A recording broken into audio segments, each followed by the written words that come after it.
আর আল্লাহ পাক অনেক কিছু মাফ করে দেন, কিছু কিছু বিষয় আল্লাহ পাক মোটেই পছন্দ করেন। তার মধ্যে একটা হচ্ছে অহংকার, তার মধ্যে একটা হচ্ছে শিরক, তার মধ্যে একটা হচ্ছে অন্যের হক নষ্ট করা, তার মধ্যে একটা হচ্ছে আদম সন্তানকে হত্যা করা, তার মধ্যে একটা হচ্ছে বৃদ্ধ বয়সে ব্যভিচার করা, তার মধ্যে একটা হচ্ছে মুরতাদ হয়ে যাওয়া। ওই যে খ্রিস্টান হয়ে যাচ্ছেন না, খালি মরেন তারপর বুঝবেন, খালি মালাকুল মউত আসুক তারপর বুঝবেন।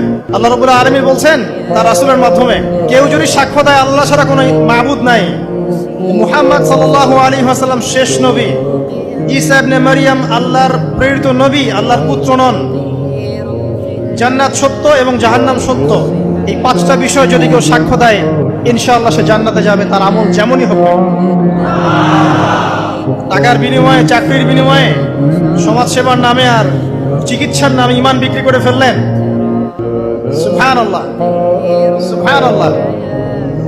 তোমাদের এই পৃথিবীতে বেঁচে থাকার চাইতে মাটির তলে চলে যাওয়া ভালো। আবর্জনার কোনো প্রয়োজন নাই আল্লাহর এই জমিনে। এই মুসলিম উম্মার আবর্জনার কোনো প্রয়োজন নাই। এই মুসলিম উম্মার ইমানদার সাহসী তরুণ প্রজন্মের দরকার। আল্লাহ পাক কবুল করুন, আমিন।